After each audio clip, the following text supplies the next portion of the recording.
Redbox Media programming is brought to you by introducing the redesigned CatholicSingles.com, featuring new ways that put the spotlight on the person and their faith, not just a profile picture. For the past 20 years, faithful Catholics have used CatholicSingles.com, and the reimagined CatholicSingles.com website is ready to help single Catholics take the next step in sharing meaningful relationships with other faithful Catholics. Remember, CatholicSingles.com for faith, fellowship, and love.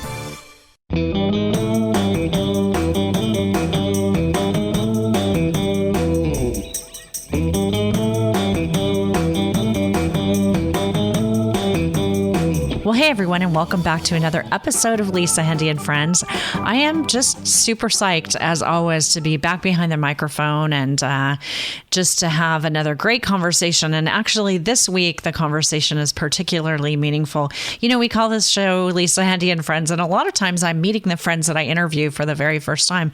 But that's not the case with this week's guest. Our guest this week is filmmaker Erin Dooley. And Erin was born and raised in the suburbs of Chicago and earned a bachelor's degree from the University of Dayton and has become an award-winning screenwriter who made her directorial debut with the Christian musical film Broken and Beautiful. Erin has since founded Dash Entertainment, which was founded in 2010, and she's produced two feature films and numerous short films, comedy web series, a collaborative web series, and a feature documentary. And Erin is now a speaker, a published author, and she travels around the country with her documentary, A Way to Forgiveness, giving talks and ministering to people on the importance of how to forgive. And not only is she a guest on Lisa, Hendey, and Friends, but she's my real life friend too. Welcome to the show, Erin Dooley. Thank you. Yes. Well, I'm glad to be counted among your real life friend. An honor.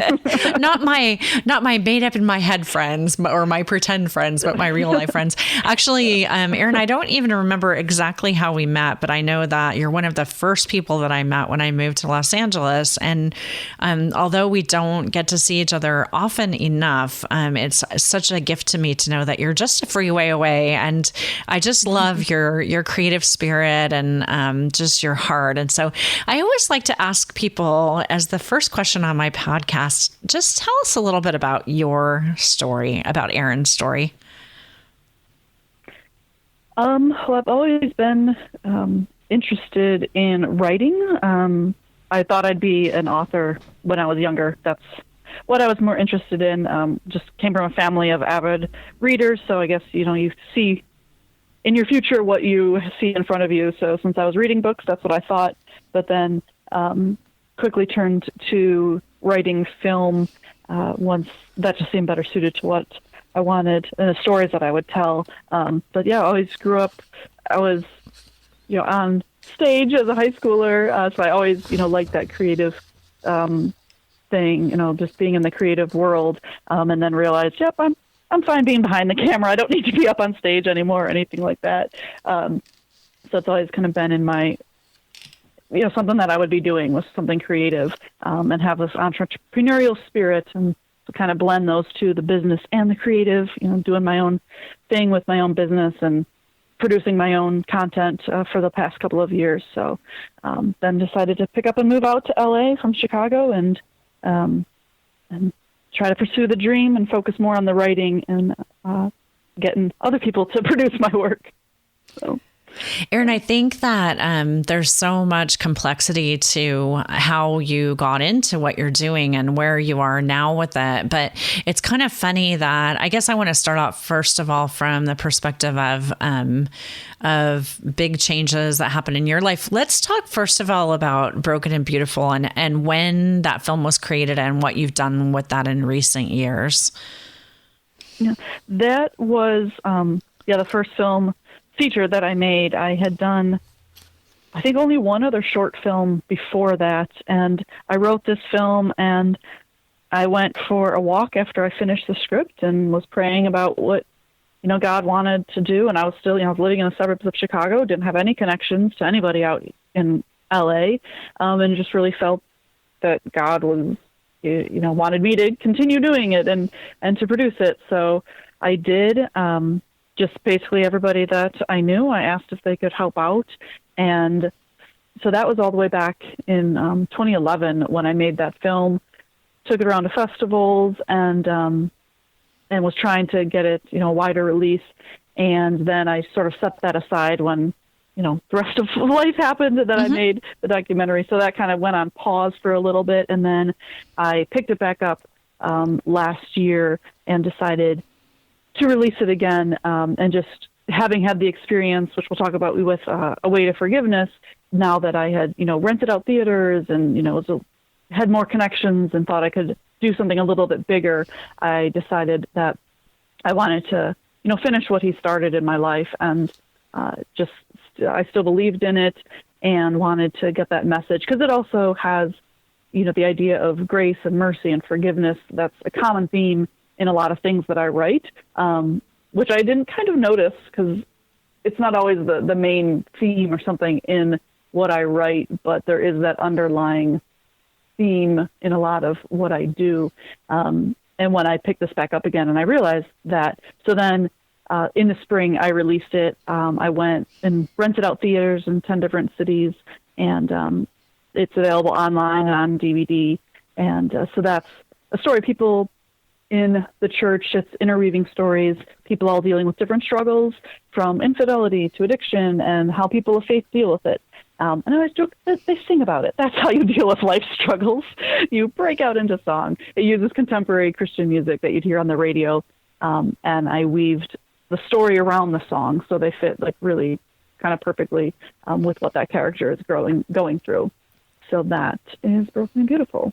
Yeah, that's an ambitious thing to involve music in it too, and that's a whole story that you touch on kind of in the book that you wrote to accompany the film.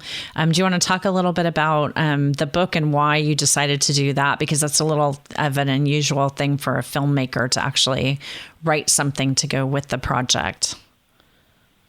Yeah, a friend of mine, I was working at a college at the time, and we would meet for lunch, and she was a writer as well. She was a novelist. And so she encouraged me to keep a journal of all the things that were happening, because there were a lot of these sort of God moments where, from one day to the next, I wasn't sure how I was going to have something happen that I needed for production. And I would just pray about it, and God would provide, and it was pretty amazing. And so I'm really glad that I did keep this journal, because to look at it all, it's pretty amazing when you stop to look around in your life, you can see God's hand. You might not stop to look, and then you might not see it, but when you really do keep track of it, it's pretty amazing. And so I wrote the film because it was a pretty Herculean task to do, and I probably only would have ever done it the way that I did it, being my first one, because any other time I would have thought it was too big to do. Because there's 24 songs in it. There's 12 leads. It's an ensemble cast. We filmed at about 20 different locations throughout Chicago.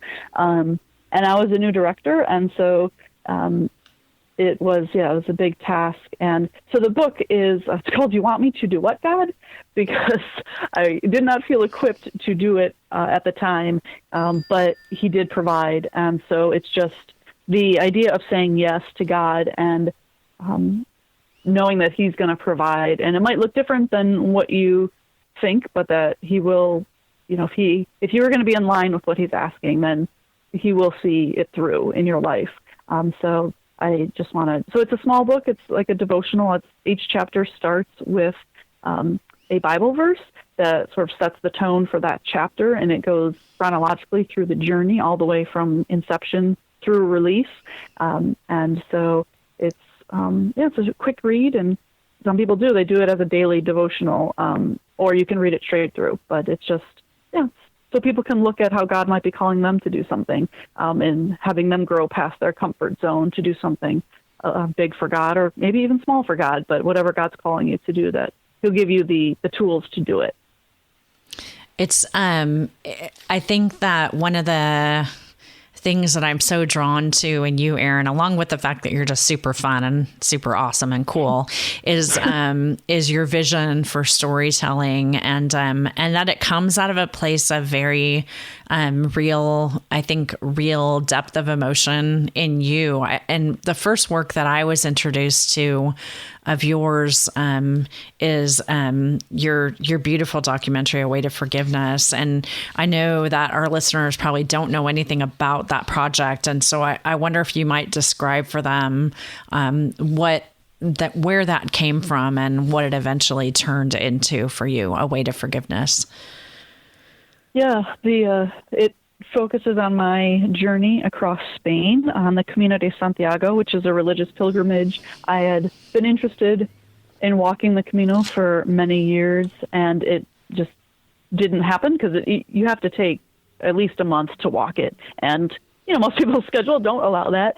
But then I lost a job, my husband left, and we sold our home. So I found myself living back with my parents. Suddenly you were free. Freelancing. Yeah, so since I was my own boss, I was just freelancing in film production. I gave myself some time off to walk, and so I went, and I figured I would bring my camera just in case. I wasn't 100% sure, what I would do with any footage that I took, but I just decided to interview people about forgiveness, and it was, selfishly just for me to heal from the divorce. And, I learned so much. I just watched this, since I do go and show it to people. I just rewatched it a couple of days ago, and I still learn from the people that I met. You can hear something one time and then you hear it again, the exact same thing, but you're a little bit different in your life, and so it hits you in a slightly different way. So there's a lot of wisdom from the people that I met on the Camino. So when I came home and I watched it, I thought, wow, I already went through, a hurtful, painful process. But if this can help people, then I might as well turn it into something good. And so I put it together in a 45-minute documentary, and it just chronicles how somebody can forgive and heal. And I released it in 2016, and ever since I have been going to churches and talking, which was, a new part of something that I can do is to then give a talk on how to forgive. Never planned on being like a motivational speaker of sorts, but that, kind of got birthed out of this experience. And it's really quite lovely because I'll meet people afterward, and because I leave very little back. I don't hold much back in the film since I wasn't certain if it was going to be anything. And it was, at the very least, it was going to be a video diary for myself.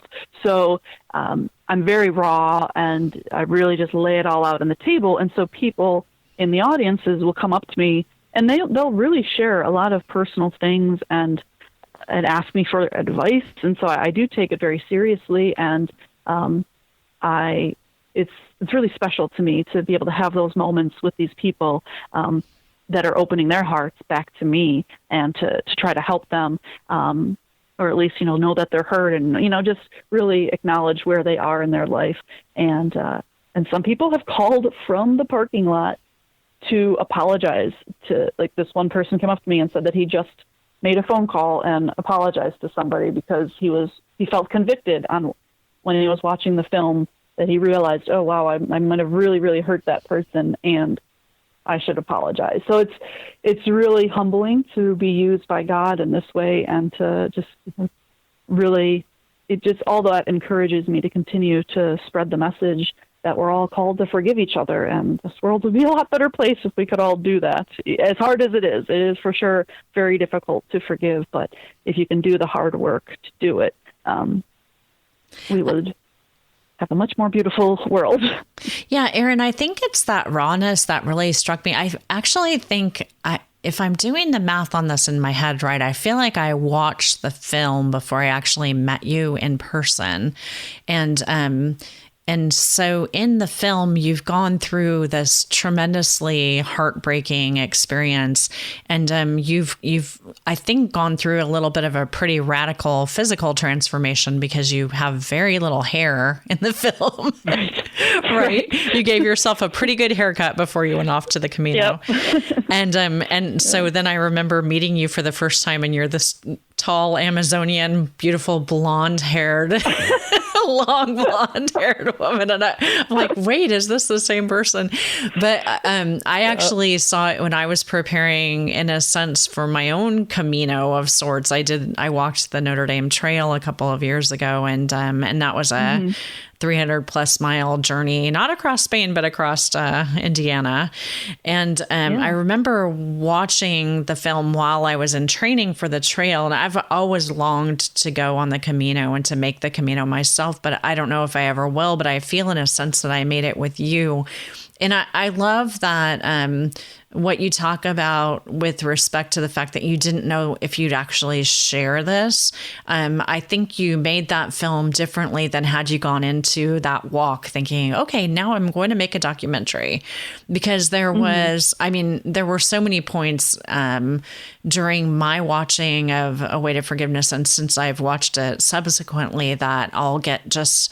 I feel as though I'm walking with you, from both your openness, the filming style that you used, just how there's not, you don't really know when that moment of forgiveness is going to come, and the build up to it. I can really sense just how heartbroken you are, and how, to me, it's just so courageous that you would put it out there. How has it been? How have you kind of had a payoff from being so, I guess, vulnerable in showing yourself in that way? How has that blessed you in the years since then? Yeah, it is a little bit easy, like you say, because I didn't have hair in it. So it is easy for me to watch it, easier than perhaps it would be if I looked the same, because I can sort of dissociate, and I look like a character when I watch it. I'm always like, oh, that poor lady, she went through this. I'm like, wait, you're that poor lady. Yeah, you went through this. So it is a little bit easier to share, time and time again, because of that. And it sort of keeps me accountable to make sure that I really am, I guess, practicing what I preach, and really living out forgiveness, and trying to be an example, and a model, and like help other people realize the benefit of it. Because they do, if they see it at a screening event, because I do look different. And this last time I was like, wow, I look older then than I do now. And it's been 3.5 years since I walked. It just holding on to that hurt and that pain and just that anger, it really aged me. And so now, I know it's just a nice reminder to myself to the benefits, because there's so many, there's spiritual benefits, there's emotional benefits, and then there really is physical benefits to forgiving and to living a lighter life, and letting those things sort of roll off you. And that was something new that I noticed this last time I watched it. I saw age on my face. Yeah, just being able to connect with people in this way is really just beautiful. But yeah, just have the idea of being this example of forgiveness, or not example, because I want to say like I'm putting myself on this pedestal, but just to this continual reminder that, because every day you have to make a choice to forgive. Just like, you're married, every day you choose to love your husband, right, and to show him love. And so it's that same thing with forgiveness, that every day, yeah, you may have had that one moment where you finally said, yes, okay, I forgive this person, but things are going to come up, and you have to continue to live in that forgiveness area. So that is helpful with this film to keep being mindful of that. Well, what you're saying about taking this out and showing it to people, I'm reminded when I hear you talk about this, about kind of the speaking and retreat ministry that I do, and how, a lot of times I'm giving I'll take, for example, my Grace of Yes retreat. I've given that retreat countless times, and yet every time I give the retreat, it's different because of the people that I'm interacting with and what they bring into that equation. And I see that work that I've done there through the prism of those people that I'm encountering for the very first time. And it's like I see it all over again, and it continues to be refreshed and renewed in my heart, the message that I'm trying to share. And that's why I think that you're unique as a filmmaker in that you really have turned this, in a sense, into a ministry. So how can people, if they would want to have you come to their parish with the film, how can they get in touch with you, and what does that night look like when you bring the film and present it? Yeah, the website is -entertainmentllc.com. So I have the contact form there, and I think every time I've presented, it's been slightly different depending on the needs of the church where I am. It's been a general church, event. It has been with youth that are going to be confirmed, the teenagers. I just was with young adults in their early to mid 20s. So whatever, it's appropriate for all different ages. And then I show so it's a 45-minute film. I give about a 25-minute talk. I do a Q&A. I do have questions. So if the church likes to break up into small groups and to discuss, I have questions so that people can really think about forgiveness in their own life and reflect on how they can forgive. So there's different ways that whatever the church, wants to do. If it's just a Lenten mission event or something where they just want to hear a talk, I can do the talk separately. I've done just the talk, and I show snippets of the film. So it really can be modeled or, packaged however the church wants it. So they can just, again, contact me through -entertainmentllc.com. Perfect. And we'll have links to that in our show notes too. Erin, I wanted to talk to you about what it's like to live as a woman of faith out here in Los Angeles.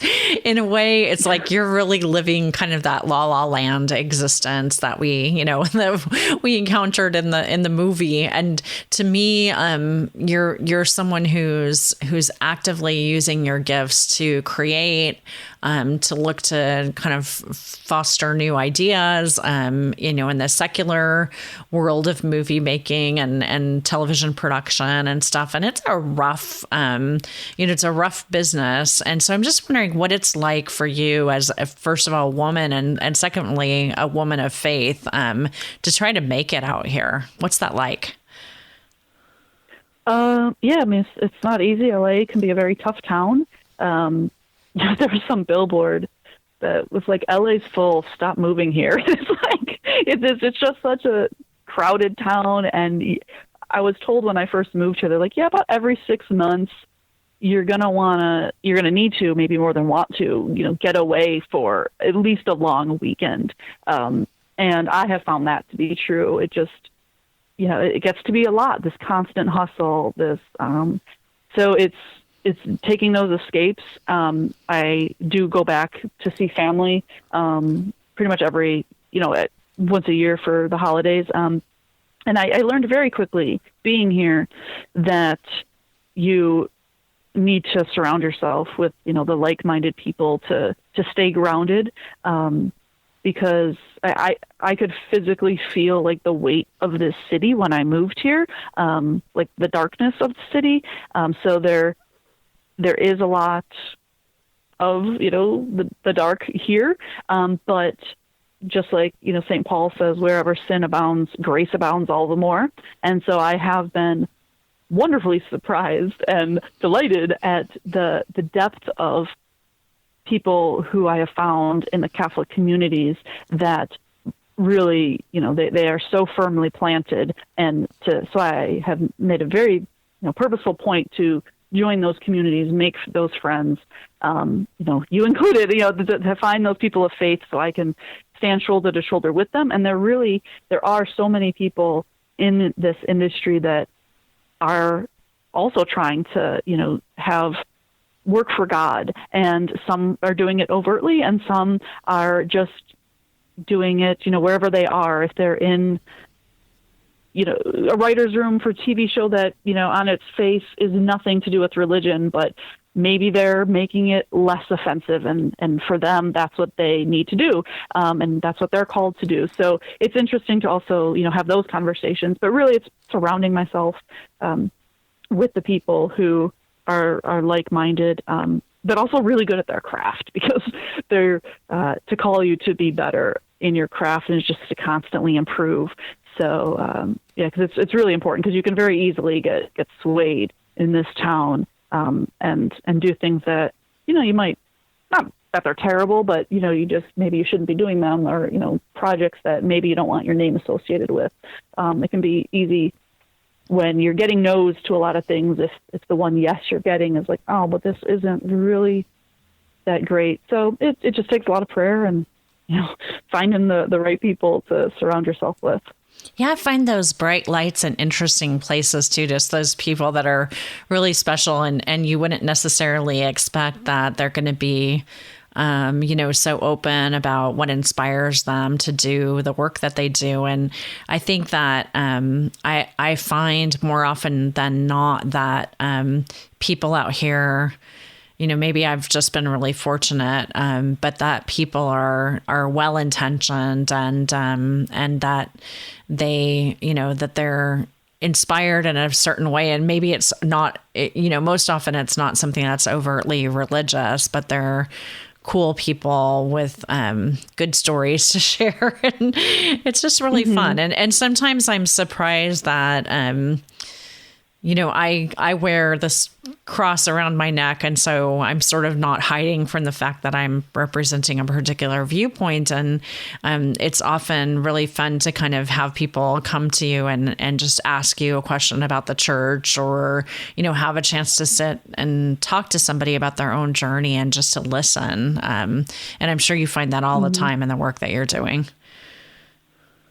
Yeah. When if you're in the creative and you're a storyteller, then you want to get to know the people, and and a lot of people, they don't have somebody to listen to them, and everybody, most people like to talk about themselves, so it's good if you can be that person, and to be that listening ear, and to just get to know people, because part of why this town can be hard is everybody's sort of climbing and clawing over people, and so to have that constant reminder that we shouldn't be behaving the same way. We shouldn't view people just as something to get something to that next step, that person has value just as a person, and let me get to know them as a person.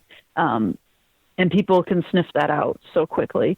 It's good to have that mindset. And I think you can find that with a lot of other believers, to just get to know the person. And then, Erin, what gives you things will come from that. Yeah. What gives you like the hope to continue in a time when sometimes you have to deal with things not going the way that you would have hoped that they would go? What kind of propels you along and keeps you going? Well, it's funny because I think I'm out of a little bit of a valley in my own thinking of where, what's next. And I guess I'm just like this worst case scenario person, because I'm always in that, you're like, well, okay, what's the worst thing that could happen? Like, you could die, like in any given situation. And then you're like, well, then you'd be in heaven. So it's really not that. I mean, hopefully, we can't be presumptive, but so I think I just go to those extremes. I'm like, all right, well, you're not going to die. So what's the next worst thing? And then when you kind of back into it, you're like, all right, well, I'm okay. And just to continually remind yourself that, if God called you here, he's going to figure it out. I mean, he's got it figured out. He's going to unfold it for you and lay that. And just, so that's kind of how I approach it, and just remind myself that, God is going to take care of me in whatever situation. He's going to, take care of it. And I want to stay here as long as God wants me to stay here. So if that's, only another year, or if it's another 20 years or beyond, whatever it is, I'm okay with. So I think just having that sort of service mentality has helped me too, and helps me in the in the slumps when I'm feeling a little bit like, why did I even move here? Erin, one thing I always tell my husband is, like, if anything ever happens and I like fall out of the sky on an airplane or something, he needs to immediately come into my office and like burn all of my notebooks, because I'm a voracious journaler, but I also have like just about every room that I live in and my car and any place that I spend any time, I always have notebooks, because I'm like an idea person. So I have probably 50 novels that I'll never write. Yeah. Are you an idea person, and how do you capture your ideas? And then how, as one who's kind of working at your craft, how do you know when to really dig into an idea and when to let it go into the ether? Yeah. I used to be more hard copy with my notebooks, and I'd always have one in my purse. And I sometimes do, but I also like to change purses. So I like, if I forget to put the notebook, so I use my phone a lot. I have a bunch of different on that, just on my phone to write any ideas and things like that. And then. So yeah, you never know when an idea will strike, when there's a funny line of dialogue, especially like, because I've been working on some comedies. And so when I hear like a funny turn of phrase, I have finally remembered that, I am not going to remember all of these things. So to really write them down when I hear them, because some of them are just gold. And then I did, as far as then, discerning which ones to pursue, because ideas abound, if you just keep thinking of them, the more come. And there was one, I heard a story a couple weeks ago, and so I wrote it all down, and I did a little bit of research. And then actually just this morning, I was cleaning off my desk, because I do, if I'm home, I will handwrite things, and I will just grab scraps of paper. So my desk is just littered with notes, and sometimes it gets overwhelming. And so then I'm like, all right, we got to rein this in. So today was a little bit of a reining in day. And I found this idea, and I was like, I don't know that I need to be one to tell this story. Because it takes a lot of your time to write a script, and then to be passionate about it, to go and pitch it to people, and to, if, the heavens open up and somebody buys it, then you're still working on it for years. So it's a big thing that you're doing when you're going to write something and hope that it gets produced. So you do have to have that passion for it. So I think for me, just asking, am I passionate about it? And it is finding that emotional undercurrent of something, because I am kind of a deep thinker. I'm like finding those emotions. And I think most things, if you think about it, there's other people that think about something too. And so just tapping into that idea of those larger issues, like loneliness, or, whatever the thing is, if it's good, it's probably a little bit, you can find the universality in it. And so that's what I gravitate more towards, those like stronger emotions that I can find and that resonate with me. And so then I'll write that. Those are the stories that I'll write. That get told. I still haven't figured out the system for the shower. So when we develop that note-taking tool for the shower, that'll be a winner, I'm sure. So although I do have many a note that I've taken in the middle of the night underneath the covers in my bed, that I wake up the next morning and I'm like, what was I thinking when I wrote this? Can you read them? I could never read it. I could barely read my daytime handwriting. So my nighttime, that would be hopeless. Definitely got to have the phone for those. So I guess my last question relates to what advice you would give to anybody who might be out there listening, who's had the idea for something, a creative endeavor, but hasn't been courageous enough yet to dip their toe into the water and give it a go. What kind of advice do you have for them? It's really just doing it. The very first thing that I wrote, it was just like eating away at my brain, and it just kept consuming me, and I couldn't think of anything else.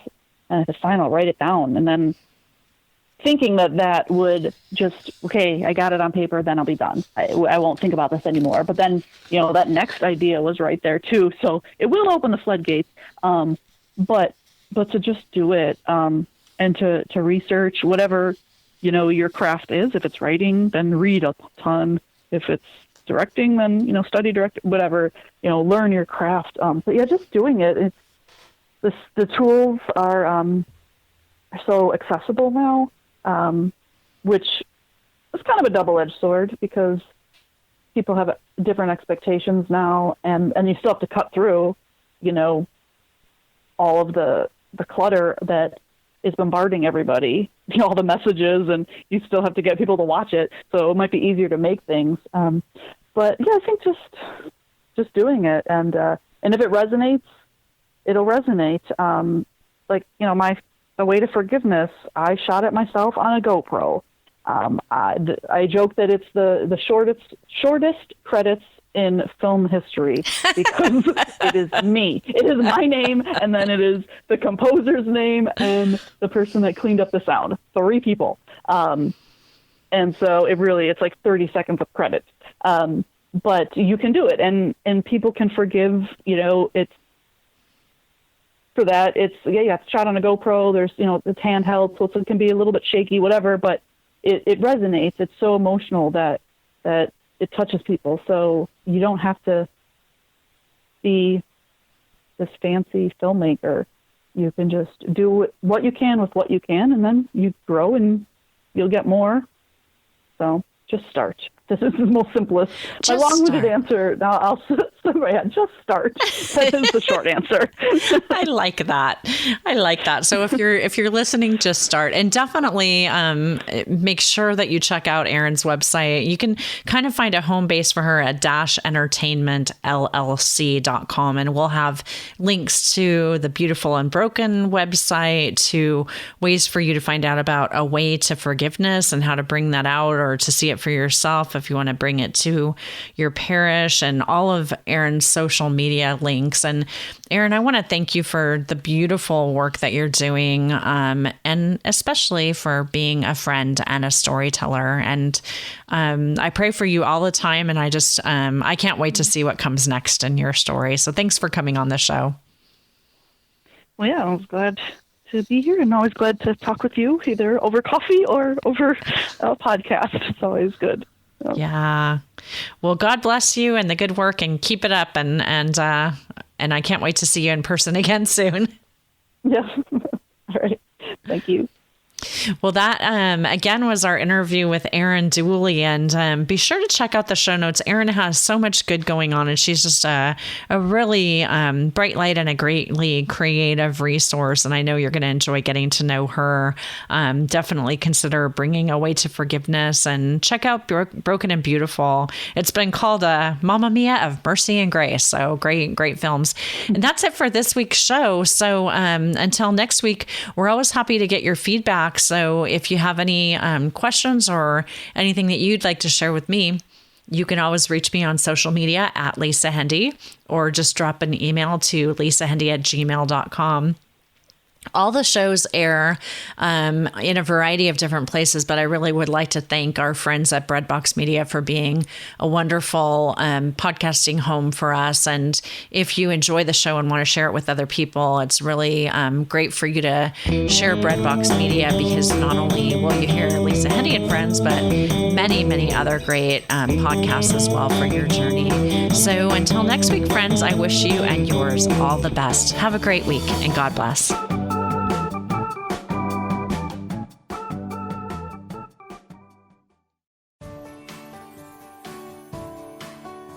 Breadbox Media programming is brought to you by Jack Kane Ford.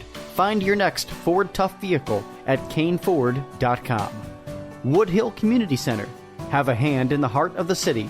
Support their mission with your donations at woodhillcommunitycenter.org. Toyota in Nicholasville Superstore. Online consultants are standing by right now to help you find your next Toyota. Visit toyotaonnicholasville.com. Lexus of Lexington, home of the best-selling Lexus IS. Find yours today at lexusoflexington.com.